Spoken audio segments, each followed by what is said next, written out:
Parce qu'en fait, à l'intérieur de vous, vous savez, vous sentez, il y a quelque chose en vous qui sait exactement ce pourquoi vous êtes fait. C'est-à-dire les compétences, les capacités, les ressources, et même si votre conscience mentale égoïque en lien avec ce que vous avez réalisé jusqu'à présent, ou ce que vous avez été capable de faire jusqu'à présent, n'est pas vraiment au courant, n'est pas vraiment informé de ça, il y a quelque chose de vous supérieur qui le sait. C'est comme des potentialités qui sont à l'intérieur de vous, qui ne sont pas révélées, qui ne sont pas activées.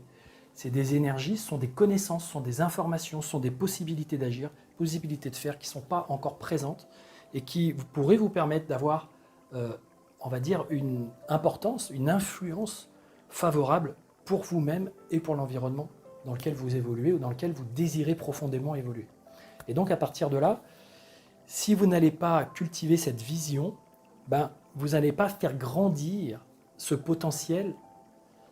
j'ai envie de dire ce potentiel presque divin à l'intérieur de vous, c'est-à-dire ce potentiel qui vous amène une forme de puissance, qui vous amène une forme de possession de vos moyens, qui vous amène une forme de jouissance intérieure, c'est-à-dire c'est quelque chose qui vous fait vous sentir vraiment à votre place, qui vous fait vous sentir apte, qui vous fait vous sentir en confiance, qui vous fait vous dire que vous pouvez apporter quelque chose. Ça ne veut pas dire que vous êtes meilleur que les autres, ça ne veut pas dire que vous êtes plus puissant que les autres, ça ne veut pas dire que vous avez plus de pouvoir que les autres. Ce n'est pas une idée d'être en comparaison et sans cesse en aller-retour, ça c'est l'ego qui fait ça, avec les autres, le monde extérieur, et les effets miroirs et les effets de projection qu'il peut y avoir avec l'extérieur. C'est juste de vous, à l'intérieur de vous, vous pouvez cultiver cette vision, et pour ça évidemment vous pouvez utiliser la visualisation pour ceux qui ont un sens on va dire visuel qui est relativement important et qui est suffisamment développé. Vous pouvez cultiver cette visualisation, c'est-à-dire de mettre en forme à l'intérieur de vous, comme si vous partez à l'intérieur dans votre monde idéal, dans votre monde rêvé, dans votre monde fantasmé, dans lequel vous seriez vous tout à fait à votre place, en train de faire ce que vous aimez faire. C'est vraiment l'idée, d'abord, c'est toujours l'idée d'aimer et ressentir de la gratitude par rapport à tout ça. Même si ça paraît pour votre esprit mental égoïque, c'est-à-dire cette partie de vous qui cherche à vous faire coller au monde extérieur et qui cherche à vous faire insérer dans le monde extérieur et qui vous envoie des réalités du monde extérieur qui paraissent contradictoires avec ce que vous voulez être et faire,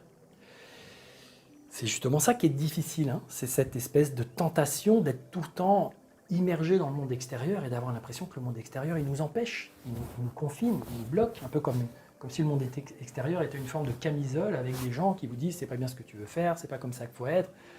si tu fais ça, machin, des fois qui vous insultent, hein, ou qui vous disent que c'est n'importe quoi votre vie, ce que vous voulez, ce que vous faites, etc.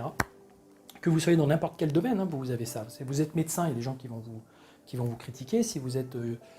financier, il y a des gens qui vont critiquer. Si vous êtes dans la naturopathie, il y a des gens qui vont vous critiquer. Si vous êtes dans tous les domaines, il y a la possibilité d'avoir ça. Si on est trop focalisé sur cette réalité extérieure qui, de toute façon, dans la grande majorité, est une réalité subjective que vous vous construisez, donc qui n'est pas tout à fait vraie, qui n'est pas tout à fait le réel dans toutes ses possibilités, alors vous passez votre temps à être limité et à tourner en circuit fermé, avec des visions qui finalement font venir le passé dans l'avenir, pouf, et vous n'êtes pas vraiment présent, hein, vous n'êtes pas vraiment dans votre axe, vous n'êtes pas vraiment connecté profondément à ce que vous avez comme ressource, à la source de votre potentiel, de votre réalisation, etc., à votre propre lumière, à votre propre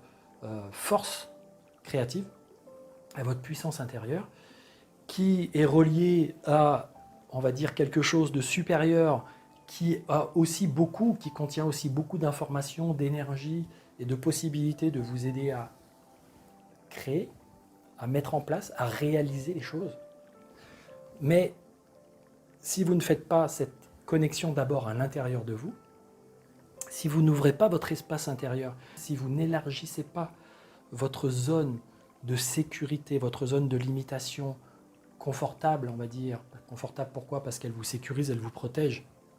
déjà à l'intérieur de vous, de votre esprit, de votre cœur, de votre corps, c'est-à-dire de votre environnement interne, alors à partir de là, le monde extérieur va tout de suite vous paraître limité parce que vous allez projeter ces limites intérieures sur le monde extérieur.